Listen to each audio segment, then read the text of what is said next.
Sir, Saneesh Kumar Joseph. Yes yes sir, ഞാൻ ഈ പ്രമേയത്തിൻ്റെ അന്തസത്തയോട് യോജിക്കുകയും ഇവിടെ പങ്കുവച്ച വികാരം ഷെയർ ചെയ്യുകയും ചെയ്യാണ് സർ. തീർച്ചയായിട്ടും ഇവിടെ എല്ലാവരും പറഞ്ഞു, നമ്മൾ എല്ലാവരും മനസ്സിലാക്കുന്നത് പോലെ BJP സർക്കാരിൻ്റെ ഏറ്റവും ഒടുവിലത്തെ വലിയൊരു അഴിമതിയും അവരുടെ സ്വജനപക്ഷപാതം അടക്കമുള്ള കാര്യങ്ങളുടെ ഒരു ഏറ്റവും ലാസ്റ്റ് എക്സാമ്പിളായിട്ടാണ് നമ്മളിത് കാണുന്നത്. ഞാനിതിൽ വലിയ അത്ഭുതം എനിക്ക് തോന്നുന്നില്ല. കാരണം BJP അധികാരത്തിൽ വന്ന് 10 വർഷം ആകുമ്പോഴത്തേക്കും ഇന്ത്യ രാജ്യത്തെ എല്ലാ ഇൻസ്റ്റിറ്റ്യൂഷൻസിനെയും അവർ വീക്കം ചെയ്തിരുന്നു. അത് ഭരണഘടനാ സ്ഥാപനങ്ങളാണെങ്കിലും അത് സ്റ്റാറ്റ്യൂട്ടറി ആയിട്ട് ഉണ്ടാക്കിയതാണെങ്കിലും ഏത് നിലയ്ക്കുള്ള സ്ഥാപനങ്ങളെയും വീക്കം ചെയ്യുകയും അതിനെല്ലാം സ്വാധീനിക്കാനും കൈപ്പിടിയിൽ ഒതുക്കാനും അവരുടെ താല്പര്യങ്ങൾക്ക് വേണ്ടി ഉപയോഗിക്കാൻ കഴിയുന്ന നിലയിലേക്ക് അതിനെ വീക്കം ചെയ്ത് അതിനെ ഓവർ പവർ ചെയ്ത് അതിനെ ടേക്ക് ഓവർ ചെയ്യുന്ന ഒരു സമീപനമാണ് BJP സ്വീകരിച്ചു വന്നത്. തീർച്ചയായിട്ടും അതിൻ്റെ ഒരു ആഫ്റ്റർ എഫക്റ്റ് ആയിട്ടാണ്, അല്ലെങ്കിൽ അതിൻ്റെ ഒരു എക്സ്റ്റെൻഡഡ് വെർഷനായിട്ടാണ് ഞാൻ ഇതിനെ കാണുന്നത്.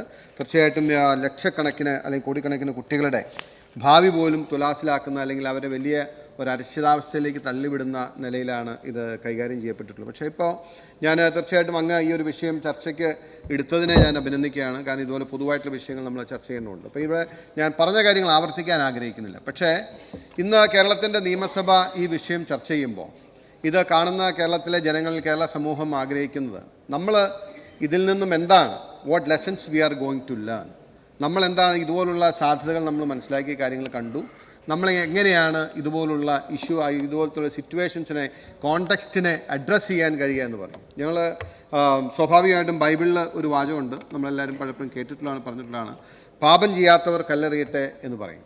നമ്മൾ നമ്മുടെ ഇതിലേക്ക് തിരിഞ്ഞു പോകും. ഇനി നമുക്ക് ചെയ്യാൻ പറ്റുന്നത് എന്താണ്? നമ്മുടെ സിസ്റ്റംസിനെ കുറ്റമറ്റതാക്കുക, നമ്മുടെ സിസ്റ്റംസിനെ നോൺ കോംപ്രമൈസിങ് ആക്കുക എന്നുള്ളതാണ്. നമ്മളിത് പറയുമ്പോൾ നമ്മുടെ മുമ്പിൽ പ്രീവിയസ് ആയിട്ടുള്ള 1-2 സംഭവങ്ങൾ എൻ്റെ മനസ്സിലേക്ക് വരികയാണ്. അത് ഏറ്റവും വിവാദമായിട്ടുണ്ടായിരുന്നു ഒന്ന് 2008 അങ്ങ് ഓർക്കുന്നുണ്ടാവും.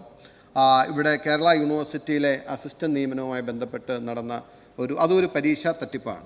ആക്ച്വലി നമ്മളൊരു ഭരണത്തിൽ അല്ലെങ്കിൽ അധികാരത്തിലിരിക്കുന്നവർ അതിനെ എങ്ങനെ കൈകാര്യം ചെയ്തു എന്നുള്ളത് വളരെ പറഞ്ഞു. ഞാൻ ആഗ്രഹിക്കുന്ന ഇതുപോലുള്ള കാര്യങ്ങളോട് സീറോ ടോളറൻസ് ഉള്ള ഒരു ഗവൺമെൻറ് ആവണം അധികാരത്തിൽ വരുന്നത്. ഒരു യൂണിവേഴ്സിറ്റിയുമായി ബന്ധപ്പെട്ട പരീക്ഷയിൽ ക്രമക്കേട് നടന്നാൽ സ്പോട്ടിൽ അതിൻ്റെ റെസ്പോൺസിബിൾ ആയിട്ടുള്ള vice chancellor he should move out. കാരണം അത് അത്രയും, കാരണം ഇതൊരു പബ്ലിക് സിസ്റ്റം. ഒരു ഗവൺമെൻറ്റിനും ഒരു ഭരണാധികാരിക്കും ഒരാൾക്കും എല്ലാം കൺട്രോൾ ചെയ്യാൻ പറ്റില്ല. കാരണം 100 ആളുകൾ ചെയ്യുന്ന കാര്യങ്ങളിൽ വീഴ്ച വന്നാൽ ദാറ്റ് ഷുഡ് ഹാപ്പൻ. അതിനെ പ്രൊട്ടക്റ്റ് ചെയ്യാൻ നിൽക്കാനും ചെയ്യുന്ന കാര്യങ്ങൾ ഉണ്ടാവരുത്. ഈ കാര്യത്തിൽ സംഭവിച്ചതെന്ന് വെച്ച് കഴിഞ്ഞാൽ, ഈ അസിസ്റ്റന്റ് നിയമനം പരീക്ഷ എഴുതാത്തവർ പോലും നിയമനം നേടിയെന്നാണ് കേസ്. പരീക്ഷയ്ക്ക് വരാത്തവർ ഇൻ്റർവ്യൂവിൽ പങ്കെടുത്ത് നിയമനം നേടി. പരീക്ഷ എഴുതിയവരുടെ എല്ലാം ഫലം പുറത്തു വന്നില്ല. ഉത്തരപേപ്പർ മൂല്യനിർണ്ണയത്തിൽ അയച്ചപ്പോൾ തന്നെ 46 എണ്ണം കുറവായിരുന്നു. എന്നിട്ട് അതിനെന്ത് സംഭവിച്ചു? ആ കേസിനെ സബോട്ടാഷ് ചെയ്യുന്ന രീതി പിന്നീട് ഉണ്ടാവുകയാണ്. അതിലെ കുറ്റക്കാരെല്ലാവരും രക്ഷപ്പെടുകയാണ്. ആരെയും നമുക്ക് റെസ്പോൺസിബിൾ ആക്കാൻ പറ്റില്ല. പിന്നീട് 2018 കേരളത്തിലെ ഏറ്റവും വിശ്വാസമുള്ള സ്ഥാപനം ഏതാണ് സർ? കേരളത്തിലെ ലക്ഷോപലക്ഷം ചെറുപ്പക്കാർ അവരുടെ ഭാവിക്ക് വേണ്ടി പരീക്ഷ എഴുതി ജോലിക്ക് കാത്തിരിക്കുന്ന സ്ഥാപനം PSC. ആ PSC പരീക്ഷയിൽ നടന്ന വലിയൊരു തട്ടിപ്പ് നമ്മുടെ എല്ലാവരുടെയും മനസാക്ഷിയെ ഷെയ്ക്ക് ചെയ്തതാണ്. ഞാനിത് പറയുമ്പോൾ നിങ്ങൾ വിചാരിക്കും രാഷ്ട്രീയം പറയുന്നതാണ്. ആലോചിച്ച് നോക്കണം. മുഴുവൻ ഇരുന്ന് പഠിച്ച് പരീക്ഷ ചെയ്ത് റിസൾട്ട് കാത്തിരിക്കുന്ന ഒരു PSC ഉദ്യോഗാർത്ഥിയുടെ മുമ്പിലേക്ക് വരുന്ന വാർത്ത എന്ന് പറയുന്നത് പരീക്ഷ തട്ടിപ്പിനെ കുറിച്ചാണ്. വരുന്ന വാർത്ത എന്ന് പറയുന്നത് ആദ്യ 5 റാങ്കുകാർ എന്താണ്? ഒരു പക്ഷേ ഇതന്നെ ഈ വിഷയം പറയാൻ പാടില്ല. ഞാൻ പറയുന്നത് ഇതിൽ നിന്നും നമ്മൾ പഠിക്കേണ്ട ലെസൺസും നമ്മുടെ ഇൻട്രോസ്പെക്ഷന് വേണ്ടിയിട്ടാണ്. കാരണം നീറ്റിനെ സംബന്ധിച്ച് നമുക്ക് കേന്ദ്ര സർക്കാരിന്റെ ഞാൻ പറയുന്നത് അതിനുശേഷം ആ കേസ് അന്വേഷിച്ച ക്രൈംബ്രാഞ്ച്, ആ കേസ് അന്വേഷിച്ച അന്വേഷണ ഏജൻസി, അതിന്റെ അകത്ത് കേവലം ഈ റാങ്ക് കിട്ടി 5 പേരെ മാത്രം പ്രതിയാക്കി ബാക്കിയുള്ളവരെ മുഴുവൻ പോകാൻ അനുവദിച്ചു. സാർ ആലോചിക്കണം, അതിൽ വേറെ ആർക്കും ഒരു പങ്കുമില്ല എന്ന് വേണം കരുതാൻ. ഞാൻ പറയുന്നത് കേരളത്തിന്റെ പശ്ചാത്തലത്തിൽ നമ്മൾ പരിശോധിക്കേണ്ടത് നമ്മുടെ സംസ്ഥാനത്തും സമാനമായ നിലയിലുള്ള കാര്യങ്ങൾ നടക്കുന്നുണ്ടോ ഇല്ലയോ. ഉണ്ടെങ്കിൽ നമ്മൾ എങ്ങനെ അതിനെ അഡ്രസ് ചെയ്യാൻ നോക്കണ്ടേ? ഈ ടോപ്പിക്കിനൊക്കെ തുടങ്ങി സംസാരിച്ചത് ഈ ആരോപണ പ്രത്യാപനത്തിന്റെ വേദിയല്ല ഇത്. ഒരു 130-ലെങ്കിലും ഒരു ഹെൽത്തി ഉണ്ടാവണം. അങ്ങ് പറയുന്നത് കേൾക്കുന്നില്ല പ്ലീസ്. അങ്ങ് ഞാൻ സംസാരിക്കുമ്പോൾ എപ്പോഴും അങ്ങ് ഇന്റർഫിയർ ചെയ്ത് എന്റെ എല്ലാ നിങ്ങളുടെ സംസാരം എപ്പോഴും ഒരു കോമൺ സ്പിരിറ്റ് അല്ല, അതാണ് പ്രശ്നം. ചീത്ത വാക്കൊന്നും പറഞ്ഞിട്ടല്ലോ, അങ്ങ് എപ്പോഴും ഇന്റർഫിയർ ചെയ്യാണ്.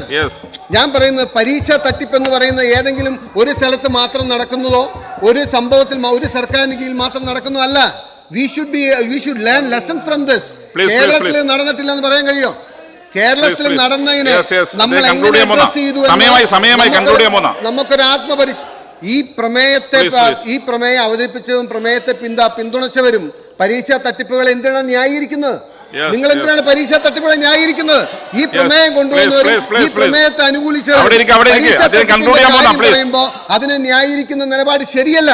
കേരളത്തിൽ ഈ പ്രവേശന പരീക്ഷകളിൽ ക്രമക്കേട് ഉണ്ടോ ഇല്ലയോ എന്ന് പരിശോധിക്കാനും നമ്മൾ തയ്യാറാകണം. ഇവിടുത്തെ PhD പ്രവേശന പരീക്ഷ അടക്കം ഇവിടെ നടക്കുന്ന നിരവധി പരീക്ഷകളെ കുറിച്ച് ആരോപണങ്ങൾ വരുന്നുണ്ട്. അതുകൂടി പരിശോധിക്കാനുള്ള ഒരു അവസരമാക്കി മാറ്റാനും ഒരു കുറ്റമറ്റ സിസ്റ്റം നമ്മുടെ സംവിധാനത്തിൽ കൊണ്ടുവരാനും കൂടി നമ്മൾ മുൻകൈ എടുക്കണമെന്ന് പറഞ്ഞുകൊണ്ട് ഈ പ്രമേയത്തിന്റെ അന്തസ്സത്തെ പിന്തുണച്ചുകൊണ്ട്